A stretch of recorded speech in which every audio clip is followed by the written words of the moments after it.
Fala moçada, cabeças pensantes, professor Cláudio Drummond de novo com vocês para mais uma aula sobre redação.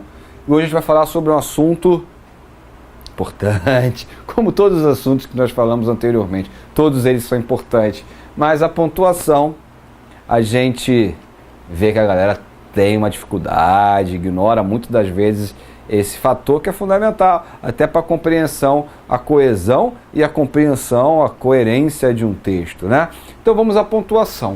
Muitas pessoas não dão o devido valor à acentuação, não acham que há problemas em esquecer uma vírgula, um ponto final ou um parênteses, ou simplesmente ignoram os sinais. No entanto, uma vírgula ou um ponto pode mudar todo o sentido de uma única oração. Observe. Eu ir lá? Claro que não. Agora veja, eu ir lá? Claro que não. Como se pode observar na última oração acima, a acentuação acompanha a nossa fala, nossa entonação. Dessa forma, fica possível perceber as pausas feitas pelo falante, a fim de demonstrar com clareza o que e como quer dizer algo. Por exemplo, você dá parabéns a uma pessoa dessa forma? Parabéns. Desejo felicidade. Com o uso de ponto final na entonação, igual um robô? Creio que não, pois queremos transmitir alegria nas felicitações. E o mais certo nessa ocasião é abusar do sinal gráfico, que representa esse sentimento de euforia, o ponto de exclamação. Assim, parabéns, muitas felicidades. Fica melhor, não é? Logo, a acentuação faz parte da nossa linguagem falada e escrita, e é imprescindível saber como usá-la corretamente. É o que veremos agora. As aspas. Quando há palavras ou expressões populares, gírias, neologismos, estrangeirismos ou arcaísmos. Então a gente deve marcar com aspas. Exemplo, há trombadinhas nas cidades grandes, batendo carteira o tempo todo, mas não há providências. Por favor, antes de sair, faça um backup. Ele mora lá nos Cafundó do Judas. Então, essas expressões, sejam elas arcaísmo, estrangeirismo, as citações, também precisam vir em aspas, correto?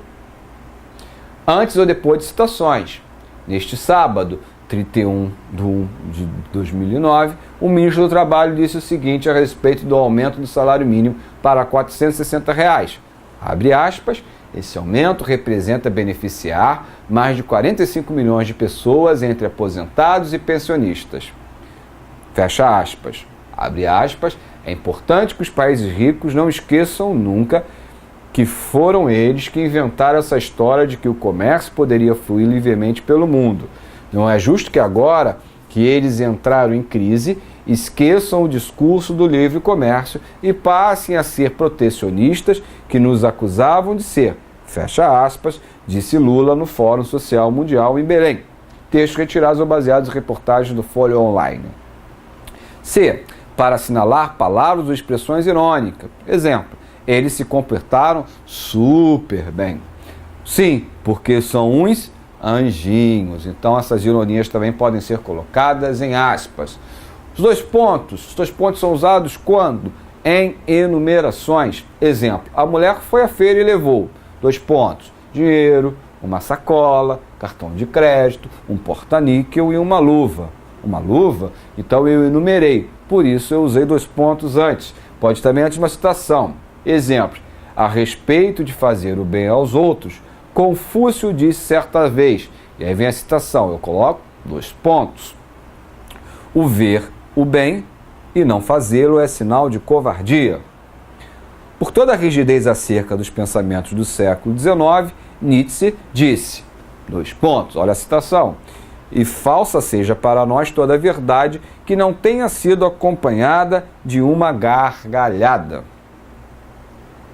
Continuamos com 2 pontos, quando se quer esclarecer algo. Exemplos, ele conquistou o que tanto desejava. O que ele desejava? Então, 2 pontos, a vaga no TRT de Brasília. Abriu mão do que mais gostava. O que ele abriu mão? 2 pontos, acordar tarde, mas foi recompensado por isso.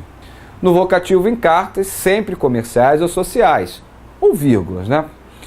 Exemplo, querida amiga, 2 pontos, ou querida amiga, vírgula, também pode. Entrarei na sua casa no próximo mês. Tenho muito o que contar. Após as palavras, exemplo, observação, nota, importante, etc. Olha lá. Importante, 2 pontos. Não se esqueça de colocar hífen na palavra ponto e vírgula.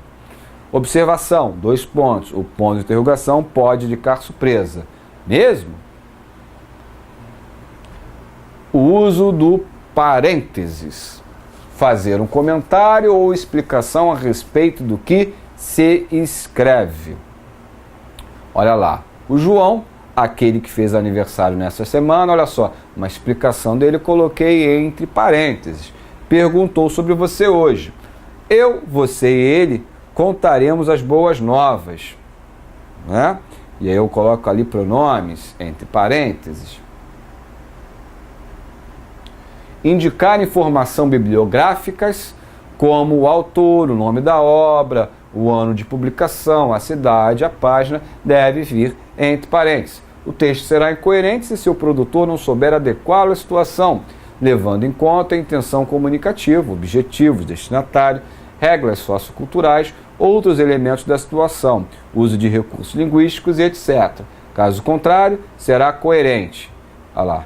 Ingedor, Vilaça, Koch, Luiz Carlos Tavaga, A Coerência Textual, São Paulo, Contexto, 1993, página 50. Essas informações coloquei-as entre parênteses. Os parênteses podem surgir ainda nas peças teatrais, quando o autor quer explicitar a ação tomada pela personagem. João, onde você estava? Maria, na padaria, fui comprar um sonho para você. João, que delícia, mas meu maior sonho eu já tenho, você. Aí, entre parênteses, ele coloca a situação, né? Saem abraçados pela direita. O ponto e vírgula, né? Esse é um tipo de pontuação que é geradora de conflito, né? Porque você tem o ponto, que a gente vai ver, né? Ele marca uma pausa maior, a gente tem a vírgula, que marca uma pausa menor, e essa pausa seria o ponto e vírgula.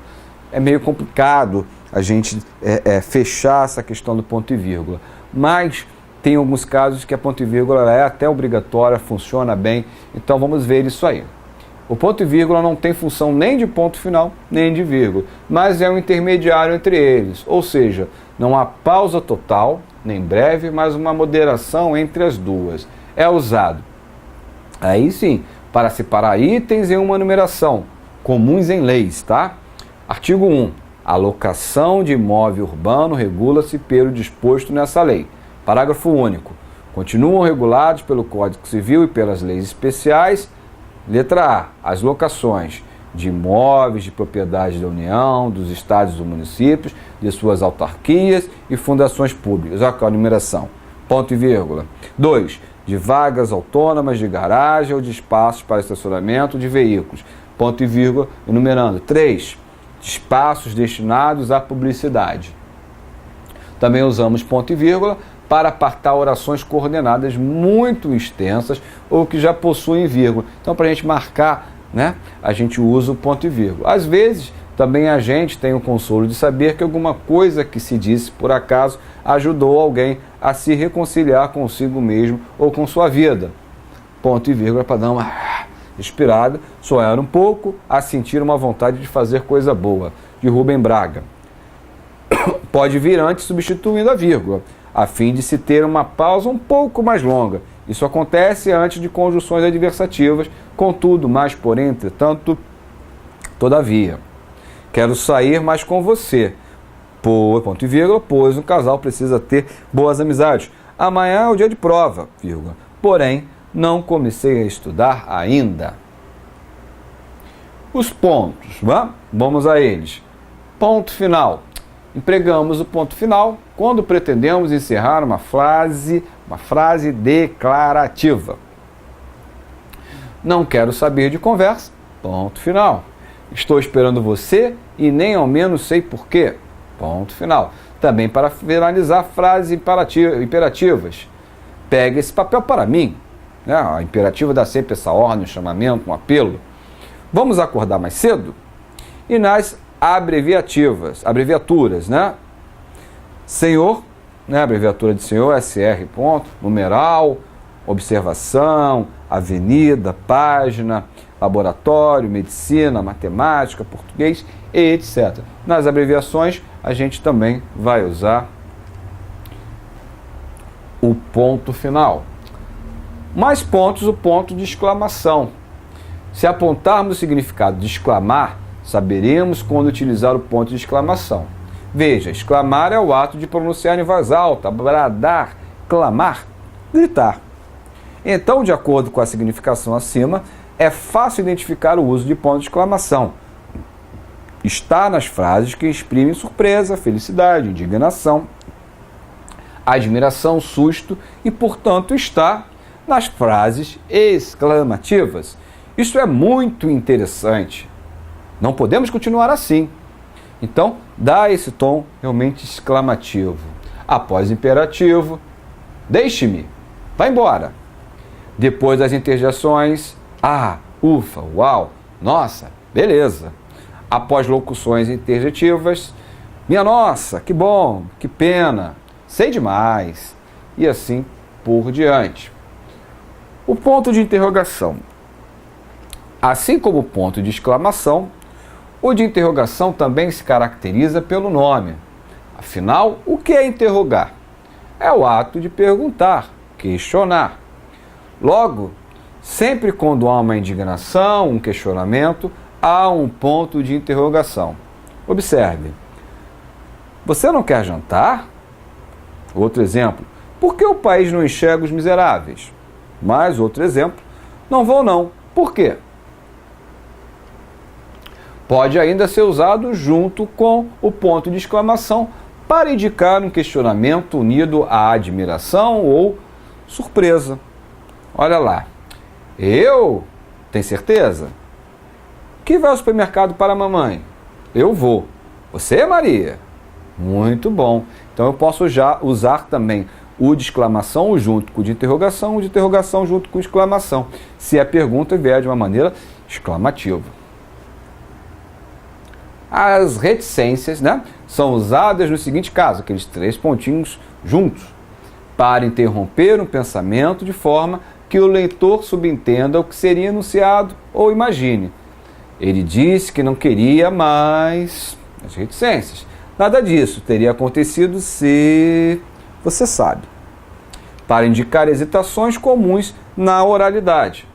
Daí ela pegou, ele pegou, como se diz mesmo, uma boina. Não sei se você vai, mas, não sei. Penso que será muito bom.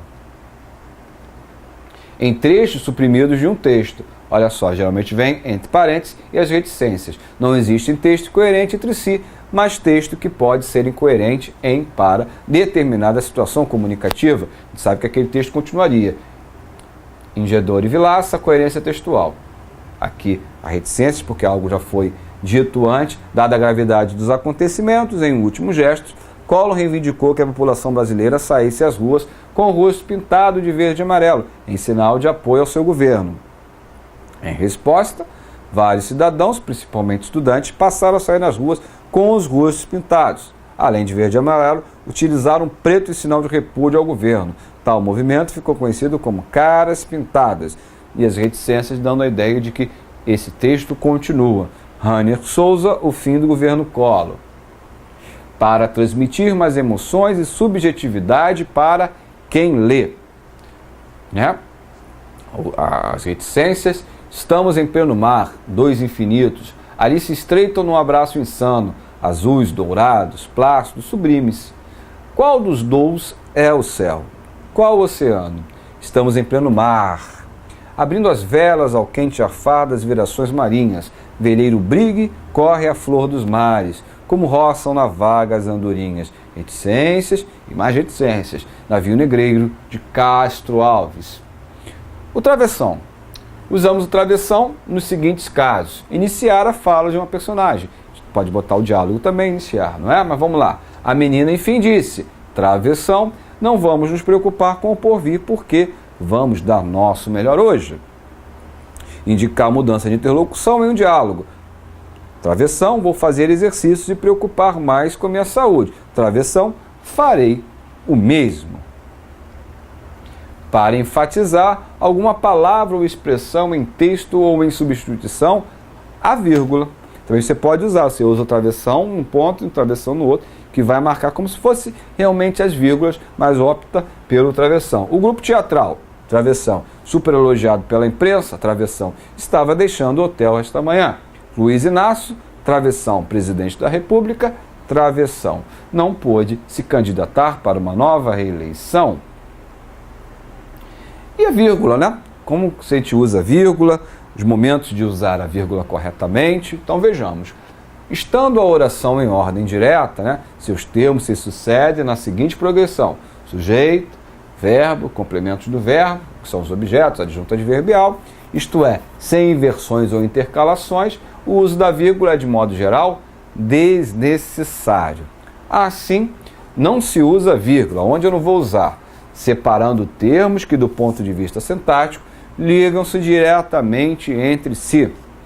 Então, eu não separo entre sujeito e predicado. Todos os alunos da sala foram advertidos. Todos os alunos da sala é o sujeito. Predicado foram advertidos. Você não pode separar o sujeito do predicado por vírgula. Entre o verbo e seus objetos, o trabalho custou sacrifício aos realizados. Eu tenho o verbo transitivo indireto custou e os seus objetos, direto e indireto, sacrifício aos realizados. Nenhum desses termos podem ser separados por vírgulas. Entre nome e complemento nominal, entre nome e adjunto adnominal, também não pode. Usa-se vírgula para marcar a intercalação, tá? Entre o adjunto adverbial. Olha, o café, em razão da sua abundância, vem caindo de preço. Das conjunções, os cerrados são secos e áridos, estão produzindo, vírgula, todavia, vírgula, altas quantidades de alimentos. Das expressões explicativas ou corretivas, as indústrias não querem abrir mão de suas vantagens, isto é, assim entre vírgulas, não querem abrir mão dos lucros altos. Para marcar a inversão, por exemplo, do adjunto adverbial, colocando no início da oração. Depois de 7 horas, vírgula, todo o comércio está de portas abertas. De portas fechadas. Dos objetos pleonásticos antepostos aos verbos. Aos pesquisadores, vírgula, não lhes destinaram verbo alguma. É pleonástico do leis. Do nome de lugar anteposto a datas. Recife, vírgula, 15 de maio de 1982. Rio de Janeiro, vírgula, dia tal, do mês tal, do ano tal. Usa-se vírgula para separar entre si elementos coordenados. Dispostos de enumeração. Era um garoto de 15 anos, vírgula, alto, vírgula, magro. A ventania levou árvores, vírgula, os telhados, vírgula, e pontes, vírgula, e animais. Usa-se a vírgula para marcar a elipse, que é a omissão do verbo. Nós queremos comer pizza e vocês churrasco, né? A vírgula aqui fazendo a você churrasco. Usa-se a vírgula para isolar o aposto. São Paulo, vírgula, considerada a metrópole brasileira, vírgula, aposto de São Paulo, explicativo de São Paulo, possui um trânsito caótico. Ora, Tiago, o vocativo também. Não diga bobagem. Tiago é o vocativo. Ora, vírgula, Tiago, também separa o vocativo. Aposto e vocativo separado por vírgula. Certo, moçada? Espero que tenham tirado dúvidas em relação à pontuação, que usa a pontuação de maneira adequada. É necessário usá-la, a gente não pode simplesmente ignorá-la, porque acarreta erro até mesmo de compreensão, de coerência textual. Então fiquem atentos a ela, voltem e revejam quantas vezes forem necessárias essas dicas, consultem livros se quiserem, fiquem bem atentos à pontuação. É um fator primordial para a construção de um bom texto. Nos vemos numa próxima aula. Em té!